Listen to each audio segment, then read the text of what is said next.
अगर आप कक्षा 12 के स्टूडेंट हो तो ये क्लास आपके लिए। आज हम इस क्लास में विविध प्रश्नावली के बचे हुए प्रश्न हल करके दिखाएंगे। मेरे प्यारे दोस्त, विविध प्रश्नावली के 2 प्रश्न बचे हुए हैं, छठा प्रश्न और 7वां प्रश्न। तो दोनों प्रश्नों को आज हम इस क्लास में कवर करने वाले हैं, यानी हल करके दिखाएंगे। ओके, प्रश्नों को बहुत ही आसान, सरल और रोचक तरह से हल करके दिखाएंगे, यानी ऐसा जैसा आपने सोचा नहीं होगा। दोनों प्रश्नों को मलाई बना देंगे। ओके, और यहाँ पर ये दोनों प्रश्न ऑब्जेक्टिव है, यानी सब्जेक्टिव नहीं है। ओके, यानी बहुविकल्पीय है। तो एक एक करके प्रश्नों को हल करते हैं। छठा प्रश्न, यदि समुच्चय ए, यहां पर जो समुच्चय दिया हुआ है प्रश्न में, हो तो ऐसे संबंध जिनमें अवयव, ठीक है, इसने कहा है कि जिनमें अवयव 1,2 तथा 1,3, इन्हें हम युग्म भी कह सकते हैं। ओके, हो और जो सुतुल्य तथा सममित हैं किंतु संक्रामक संबंध नहीं है कि संख्या है। मेरे प्यारे दोस्त, इसने कहा है कि जो संबंध है सुतुल्य है, सममित है, किंतु सममित नहीं है, और उस संबंध में ये दोनों अवयव यानी युग्म शामिल हैं। तो कितने संबंध हो सकते हैं, यानी संबंधों की संख्या ज्ञात कीजिए। आई रिपीट, मैंने कहा, ठीक है, ये प्रश्न कह रहा है, क्या कह रहा है कि ऐसे संबंधों की संख्या ज्ञात कीजिए कि जो संबंध है सुतुल्य हो, सममित हो, किंतु, ठीक है, संक्रामक नहीं हो, और उस संबंध में ये दोनों अवयव यानी युग्म भी शामिल हो। तो कितने संबंध हो सकते हैं, यानी संबंधों की संख्या ज्ञात कीजिए। एक संबंध होगा, ठीक है, 2 संबंध होंगे, संबंधों की संख्या 2 होगी, या 3 संबंध होंगे, ठीक है, या संबंधों की संख्या 4 होगी। ठीक है, कौन सा ऑप्शन यानी विकल्प सही है? क्लियर? तो हम संबंधों की संख्या ज्ञात करेंगे। मेरे प्यारे दोस्त, संबंधों की संख्या ज्ञात करने से पहले प्रश्न में जो दिया हुआ है, जो गिवन है, उसे हम नोट करेंगे, उसके बाद ही हम संबंधों की संख्या ज्ञात करेंगे। ओके, तो जो प्रश्न में समुच्चय दिया हुआ है, समुच्चय ए, इसे सबसे पहले हम नोट कर लेते हैं। तो लिखेंगे दिया है, ठीक है,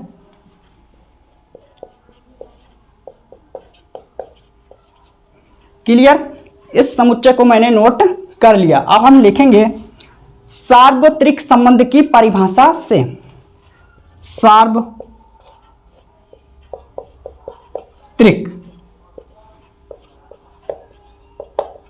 संबंध की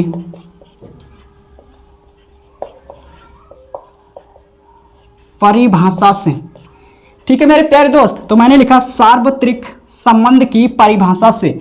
सार्वत्रिक संबंध सबसे बड़ा संबंध होता है, ये एक तुल्यता संबंध होता है, सुतुल्य भी होता है, सममित भी होता है, और संक्रामक संबंध भी होता है। ओके, तो सार्वत्रिक संबंध की परिभाषा से किस प्रकार से लिखेंगे, अच्छी तरह से सुनो, समझो और देखो। ठीक है, संबंध को हम अंग्रेजी में क्या कहते हैं? रिलेशन। ठीक है भैया, तो इसे तो आर से हम प्रदर्शित करेंगे, बराबर लगाएंगे। ठीक है, सार्वत्रिक संबंध की परिभाषा से अच्छी तरह से सुनो, समझो और देखो। ठीक है, समुच्चय क्या है? ए, तो हम लिखेंगे ए क्रॉस ए। अगर समुच्चय बी होता तो समुच्चय बी लिखते, अगर सी होता तो सी लिखते, एनी पॉइंट कुछ भी समुच्चय होता, ठीक है, वो हम लिखते। ठीक है, तो मैंने लिखा, क्या लिखा? ए क्रॉस ए। हम इससे पढ़ते हैं क्रॉस, यानी कार्तीय गुणन, यानी कार्तीय गुणन। ए क्रॉस ए यानी कार्तीय गुणन। क्लियर? आर बराबर समुच्चय ए का मान रखेंगे यहां पर और यहां पर। ठीक है, तो समुच्चय ए का मान रखेंगे, ठीक है, क्रॉस। क्लियर? अब समुच्चय ए का मान, अब हम कार्तीय गुणन करेंगे। क्या करेंगे? कार्तीय गुणन। किस प्रकार से करते हैं? तो इसके लिए मैं आपको एक ट्रिक बताता हूं। ठीक है, इस समुच्चय, पहले वाले समुच्चय से स्टार्ट करते हैं। किस प्रकार से? एक एक करके हम अवयव लेते हैं। एक को हम 1 के साथ लिखेंगे, फिर 1 को 2 के साथ, फिर 3 के साथ। इसी प्रकार से हम 2 को 1 के साथ, 2 के साथ, 3 के साथ, फिर हम 3 को 1 के साथ, 2 के साथ, 3 के साथ। ठीक है, हम युग्म बनाएंगे। किस प्रकार से युग्म बनाएंगे? अभी थोड़ी देर पहले मैंने आपको बताया। ठीक है, कार्तीय गुणन करेंगे। मेरे प्यारे दोस्त, इसके लिए भी मैं आपको एक ट्रिक बताता हूं कि कितने युग्म बनेंगे। ठीक है, तो अच्छी तरह से सुनो, समझो और देखो। इस समुच्चय में कितने अवयव हैं? 3। ठीक है, 3। इस समुच्चय में कितने अवयव हैं? 3। 3 3 9। गुणा करेंगे यानी मल्टीप्लाई, ठीक है। 9 युग्म बनेंगे। कितने युग्म बनेंगे? 9 युग्म बनेंगे। तो युग्म बनाएंगे, एक को एक के साथ लिखेंगे, ठीक है, फिर एक को 2 के साथ, फिर एक को 3 के साथ। आया समझ में? पहले हम एक को एक के साथ, फिर एक को 2 के साथ, ठीक है, एक को 3 के साथ। इसी प्रकार से हम 2 को 1 के साथ, फिर 2 को 2 के साथ, फिर 2 को 3 के साथ। ओके, हर एक पर्सन को मलाई बनाने वाले हैं, ठीक है। और कक्षा 12 में हर एक चैप्टर को मलाई बनाएंगे। क्लियर? अब हम क्रॉस हमने किया, ठीक है, यानी कार्तीय गुणन किया, 1 का किया, 2 का किया। क्लियर? अब हम 3 का करेंगे। 3 को 1 के साथ, फिर 3 को 2 के साथ, फिर 3 को 3 के साथ। क्लियर? आई होप समझ आया होगा मेरे प्यारे दोस्त। ये मैंने नियम के अनुसार लिखा है, ठीक है। सार्वत्रिक संबंध की परिभाषा से, यह है सार्वत्रिक संबंध। सार्वत्रिक संबंध, सार्वत्रिक संबंध सबसे बड़ा संबंध होता है। ये एक तुल्यता संबंध होता है। जब तुल्यता संबंध होता है तो ये संबंध सुतुल्य भी है, समित भी है और संक्रामक संबंध भी है। मैं लिख देता हूं, ठीक है। ये एक तुल्यता संबंध होता है। जब तुल्यता संबंध है तो सुतुल्य भी होगा, समित और संक्रामक। तो लिखूंगा सुतुल्य कामा समित एंड संक्रामक। क्लियर? अब हम संबंधों की संख्या ज्ञात करेंगे, ठीक है। इसने कहा कि ऐसे संबंधों की संख्या ज्ञात कीजिए मेरे प्यारे दोस्त कि जो संबंध हो सुतुल्य हो, समित हो, ठीक है, सुतुल्य हो, समित हो और किंतु संक्रामक संबंध नहीं हो और उस संबंध में ये दोनों युग्म यानी अवयव भी शामिल हो। इसने कहा है अवयव, आप युग्म भी कह सकते हो। ओके, तो हम संबंधों की संख्या ज्ञात करते हैं। तो सबसे पहले आपको ये सीख लेना है कि संबंधों की संख्या 1 होगी या 2 संबंध बनेंगे या संबंधों की संख्या 3 होगी या 4 संबंध बनेंगे, ठीक है। तो सबसे पहले हम काम करेंगे R1, संबंध R1 पर। Okay, clear?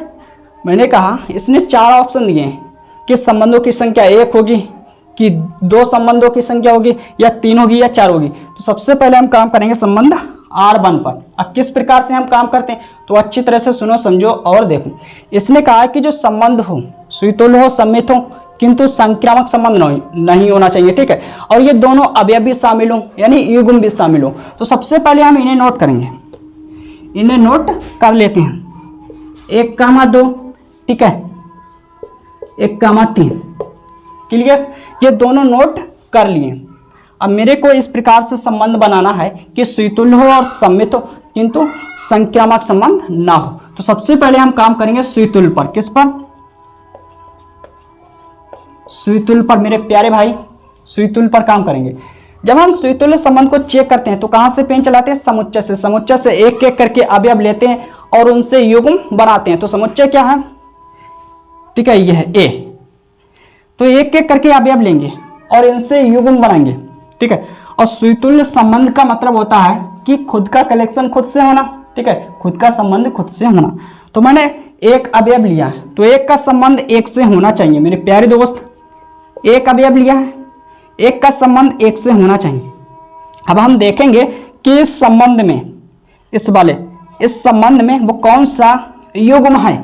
जिस युग्म में, मैंने कहा इस संबंध में देखेंगे, इस संबंध में वो कौन सा युग्म है कि उस युग्म में एक का संबंध एक से है, ठीक है। तो यहां पर पहला वाला अवयव मैंने एक लिया।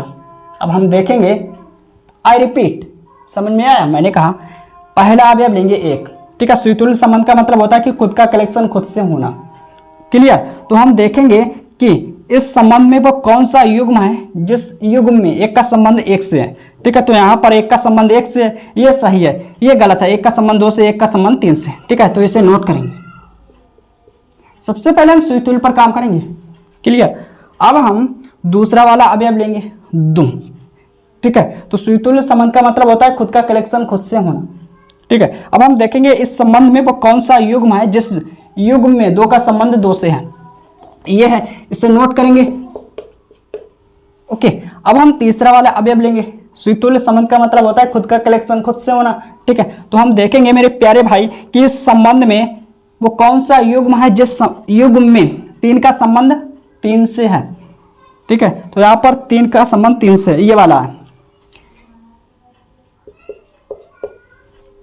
क्लियर। अब हम सम्मित पर काम करेंगे। सम्मित पर काम करेंगे, भी हटाएंगे इसे, ठीक है। सम्मित का मतलब होता है खुद का उल्टा होना। क्लियर। सम्मित का मतलब होता है खुद का उल्टा होना, ठीक है। इसका उल्टा करेंगे। उल्टा का मतलब होता है कि जो पहले उसे बाद में लिखेंगे, जो बाद में उसे पहले लिखेंगे, ठीक है। मैं एक एग्जाम्पल ले लेता हूं, एग्जाम्पल के द्वारा हर एक का डाउट क्लियर होने वाला है। अगर हम सम्मित संबंध की बात करते हैं तो सम्मित संबंध का मतलब होता है कि खुद का उल्टा होना, ठीक है। तो यहां पर जो पहले उसे बाद में लिखेंगे, जो बाद में उसे पहले लिखेंगे। जब इसका हम सम्मित संबंध के हिसाब से निकालेंगे, युग्म बनाएंगे, तो क्या बनेगा, बी को पहले लिखेंगे, ए को बाद में, ठीक है। तो हम इन सारे के सारे युग्मों का देखेंगे उल्टा उपस्थित है या नहीं है इस संबंध में। तो इसका उल्टा उपस्थित है, यानी जो पहले उसे बाद में, जो बाद में उसे पहले, ठीक है। इसको हम इधर लिख देते हैं और जो बाद वाला है इसे पहले, तो यही बनेगा सेम टू सेम, ठीक है। तो इसका उल्टा है, इसका उल्टा उपस्थित है, इसका उल्टा उपस्थित है, इसका उल्टा नहीं है। तो हम कहां से लाएंगे, तो इसके लिए सुनो समझो और देखो अच्छी तरह से, ठीक है भाई। इसका उल्टा उपस्थित है, इसका उल्टा उपस्थित है, इसका उल्टा उपस्थित है, लेकिन इसका उल्टा उपस्थित नहीं है। क्या होना चाहिए, 3, 1 होना चाहिए, ठीक है। तो 3, 1 कहां से लेंगे, इस संबंध से ही लेंगे, ठीक है। 3, 1 ये है। क्लियर। इसका उल्टा क्या होना चाहिए, 2, 1, ठीक है। तो 2, 1 कहां से, संबंध से ही लेंगे, 2, 1। क्लियर। आई होप समझ आया होगा। 1, 2 कहां पर है, ये नोट कर लिया। 1, 3 ये नोट कर लिया। 1, ये नोट कर लिया। 2, ये नोट कर लिया। 3, ये नोट कर लिया, ठीक है। 3, 1 ये नोट कर लिया। 2, 1 ये भी नोट कर लिया। ओके, अब ये जो संबंध है ये कंप्लीट है। अब ये जो संबंध है कंप्लीट है, ठीक है। किस प्रकार का संबंध है, ये संबंध सुतुल्य है, सम्मित है, किंतु संक्रामक संबंध नहीं है। और इस संबंध में ये दोनों अवयव, इसकी परिभाषा के अनुसार, ठीक है, ये दोनों अवयव यानी युग्म भी शामिल हैं। 1, 2, 1, 3, तो एक संबंध बन गया है, ठीक है। अब हम दूसरा संबंध बनाएंगे।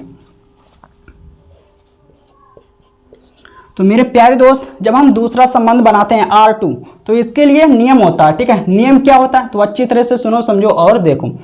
संबंध R1 में जितने भी युग्म लिखे हुए हैं वो सारे के सारे युग्म मैं इसमें नोट कर लूंगा, यानी कर लेते हैं नियम के अनुसार, ठीक है। तो नोट करेंगे 1, 2, 1, 3 नोट करेंगे।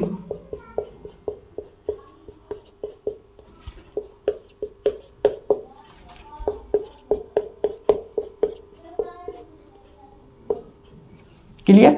मैंने कहा जब हम R2 संबंध बनाते हैं, ठीक है, तो हम नियम के अनुसार चलते हैं। नियम क्या होता है कि जो संबंध R1 है, संबंध R1 में जितने भी युग्म हैं वो सारे के सारे इसमें नोट करते हैं, ठीक है।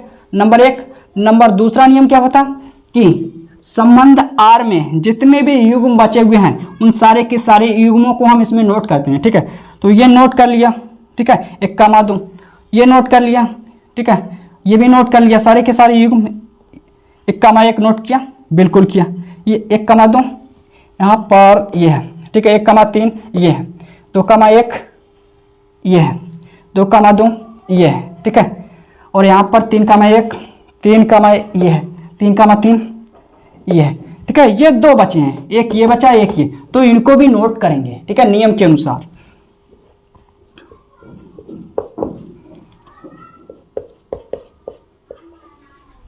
ठीक है, सारे के सारे युग्म मैंने नोट कर लिए, नियम के अनुसार किए हैं, ठीक है। अंधाधुंध नहीं किए हैं अपनी तरफ से, ठीक है। अब मेरे प्यारे दोस्त अच्छी तरह से सुनो समझो और देखो, यहाँ पर की पॉइंट है। अगर आपने मिस कर दिया ये पॉइंट तो कुछ भी समझ में नहीं आने वाला है। संबंध R में कितने युग्म हैं, 9 युग्म है, ठीक है, 1 2 3 4 5 6 7 8 9, और सारे के सारे युग्मों को मैंने संबंध R2 में नोट कर लिया है, 1 2 3 4 5 6 7 8 9, ठीक है। तो युग्म नहीं बचे तो हम संबंध नहीं बना सकते। R3 और R4 संबंध हम नहीं बना सकते हैं। इसमें जितने भी संबंध, इस संबंध R1 में, ठीक है, संबंध R1 में जितने भी युग्म थे वो नोट किए, और संबंध R में जितने भी युग्म बचे हुए थे वो नोट किए, ठीक है। तो इसमें कितने युग्म हैं R में? 9। तो सारे के सारे हमने नियम के अनुसार इसमें नोट कर लिए, तो युग्म आगे बचे नहीं हैं, तो आगे हम संबंध R3 R4, ठीक है, नहीं ज्ञात कर सकते हैं। क्लियर? आई होप समझ आया होगा, ठीक है। अब अच्छी तरह से सुनो, समझो, देखो। संबंध R एक तुल्यता संबंध है, और संबंध R के सारे युग्म मैंने इसमें नोट किए हैं संबंध R2 में, तो ये भी तो एक तुल्यता संबंध हुआ, ठीक है। ये एक तुल्यता संबंध, जब तुल्यता संबंध है संबंध R2 तो स्वीतुल्य है, समित है और संक्रामक संबंध है, ठीक है। तो भैया ये तो गलत है, ठीक है, ये भी गलत। अब जो संबंध R1 है ये स्वीतुल्य है, समित है, इसने जो कहा है उसके हिसाब से स्वीतुल्य है, समित है, और इस संबंध में ये दोनों युग्म शामिल हैं संबंध R1 में, और ये संबंध संक्रामक संबंध नहीं है, ठीक है। तो मेरे प्यारे दोस्त, संबंधों की संख्या कितनी होगी? केवल 1, ठीक है। तो हम लिखेंगे, इस प्रकार से लिख भी सकते हैं। अगर ये 4 नंबर में प्रश्न आए तो हम विस्तार से लिखेंगे। किस प्रकार से लिखना? अवयव 1, 2 तथा 3, ठीक है, 1, 3 अवयव 1, 2 तथा 1, 3 वाले स्वीतुल्य तथा समित संबंधों की संख्या 1। लेकिन यहाँ पर यह बहुविकल्पीय है, ठीक है, ऑब्जेक्टिव है, सब्जेक्टिव नहीं, 1 नंबर में आएगा, ठीक। तो डायरेक्ट टिक लगा देना। संबंधों की संख्या कितनी है? 1। ऑप्शन नंबर ए सही है, ठीक है। तो संबंधों की संख्या 1 है। आई होप समझ आया होगा, तो आप लोग इसे नोट करिए। इसके बाद हम 7वें प्रश्न का उड़ाएंगे गर्दा।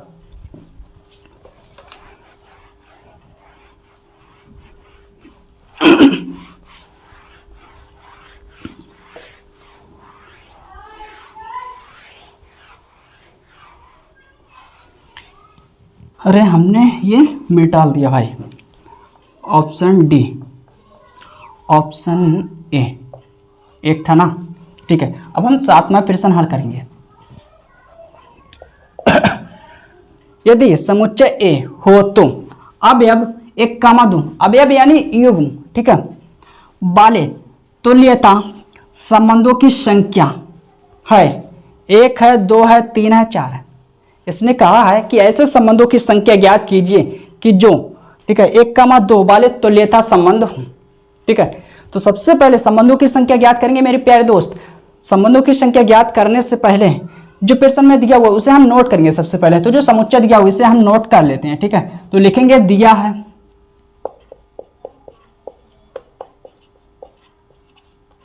क्लियर। अब हम लिखेंगे सार्वत्रिक संबंध की परिभाषा से,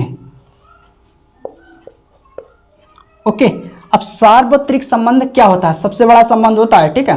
नियम के अनुसार लिखेंगे R, समुच्चय A है तो हम लिखेंगे A क्रॉस A। इसे हम पढ़ते हैं A क्रॉस A यानी कार्तीय गुणन, ठीक है। तो R इसका मान नोट करेंगे, ठीक है भाई, इसका मान नोट करेंगे, क्रॉस फिर इसका मान नोट करेंगे। अब मेरे प्यारे दोस्त हम कार्तीय गुणन करेंगे। अभी थोड़ी देर पहले मैंने बताया किस प्रकार से करते हैं, ठीक है। तो यहां पर 1 को 1 के साथ लिखेंगे, फिर 1 को 2 के साथ, फिर 3 के साथ,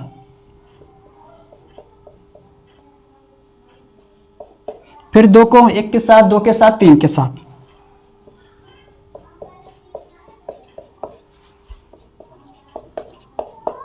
ठीक है भाई। अब हम 3 को 1 के साथ, 2 के साथ, 3 के साथ लिखेंगे।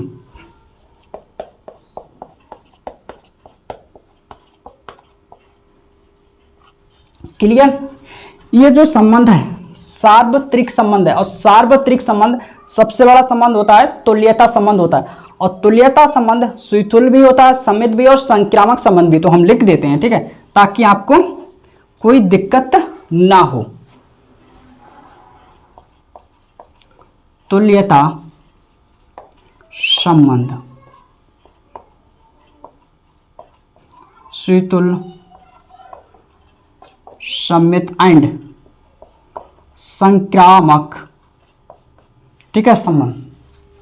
ओके, अब मेरे को ऐसे संबंधों की संख्या ज्ञात करनी है, ठीक है, 1,2 वाले तुल्यता संबंधों की संख्या ज्ञात करनी है, ठीक है, कि 1,2 वाले तुल्यता संबंधों की संख्या 1 होगी या 2, 3 या 4, ठीक है। तो सबसे पहले हम R1 निकालेंगे यानी ज्ञात करेंगे,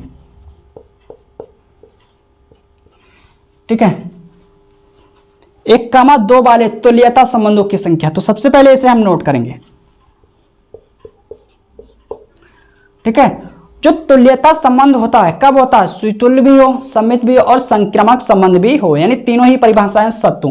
तो सबसे पहले हम चेक करेंगे भाई, यानी काम करेंगे सुतुल्य संबंध पर। जब हम सुतुल्य संबंध को चेक करते हैं तो कहां से पेन चलाते हैं, समुच्चय से। समुच्चय से एक एक करके अवयव लेते हैं और उनसे युग्म बनाते हैं। तो सुनो समझो देखो और अच्छी तरह से, ठीक है। यहां पर पहला अवयव लेंगे 1।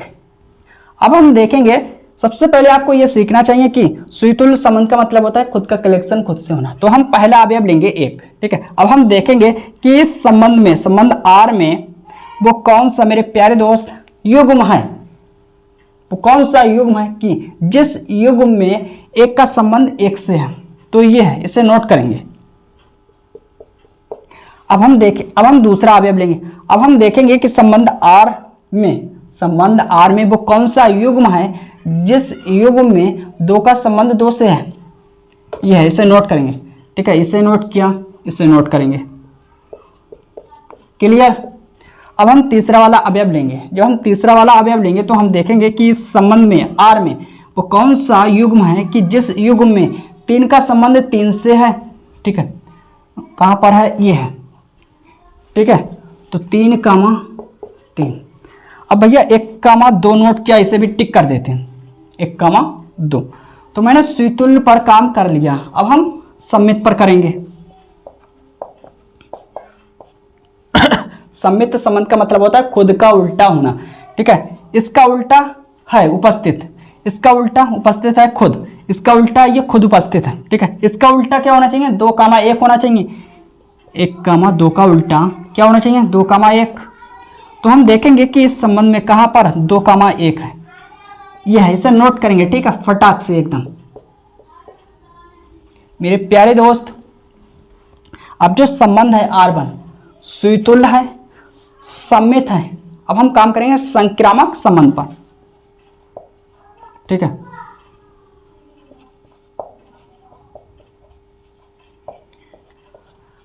संक्रामक संबंध पर, संक्रामक संबंध का मतलब होता है कि दोस्त का दोस्त होना।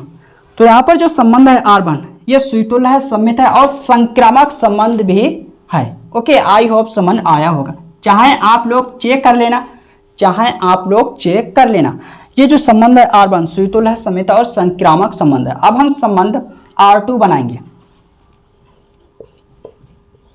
जब हम संबंध R2 बनाते हैं तो इसके लिए नियम होते हैं। नियम क्या होते हैं मेरे प्यारे दोस्त, ठीक है। संबंध R1 में जितने भी युग्म हैं वो सारे के सारे नोट करते हैं, तो नोट करेंगे।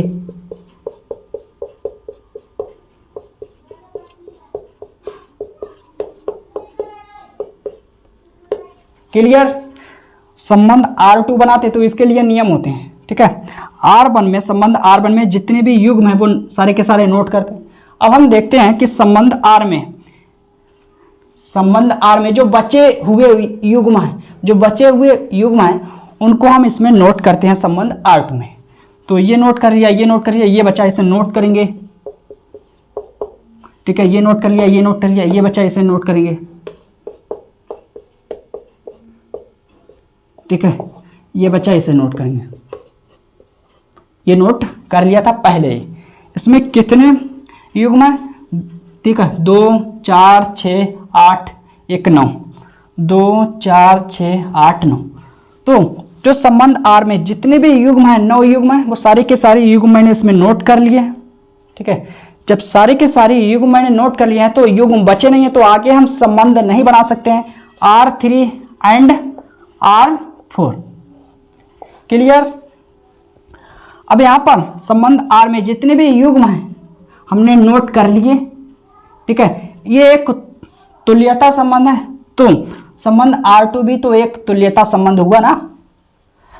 अब जो संबंध R1 है ये भी तुल्यता संबंध है, ठीक है। और किस प्रकार का तुल्यता संबंध है कि संबंध R1 में और संबंध R2 में दोनों संबंधों में ये अवयव उपस्थित है, यानी प्रेजेंट है। अवयव यानी युग्म 1,2 1,2 1,2। क्लियर। तो संबंधों की संख्या कितनी होगी मेरे प्यारे दोस्त? 1,2 वाले तुल्यता संबंधों की संख्या कितनी होगी? कितने संबंध बने? 1 2। तो ऑप्शन नंबर यानी विकल्प कौन सा सही है? ये गलत है, ये सही है। ऑप्शन नंबर 20 सही है, ठीक है भाई। तो आप लोग इसे नोट करिए। आई होप समझ आया होगा, ठीक है। अगली क्लास में हम चैप्टर नंबर 2 प्रतिलोम त्रिकोणमितीय फलन इनवर्स ट्रिग्नोमेट्रिक फंक्शन चालू करेंगे और हर एक चैप्टर का गर्दा उड़ाएंगे, हर एक प्रश्न का गर्दा उड़ाएंगे, हर एक प्रश्नावली का गर्दा उड़ाएंगे, ठीक है। अगर आज की क्लास अच्छी लगी है तो अपने चैनल को लाइक सब्सक्राइब और शेयर करिएगा। मिलते हैं अगली क्लास में, और अगली क्लास में चैप्टर नंबर 2 का गर्दा उड़ाने वाले हैं।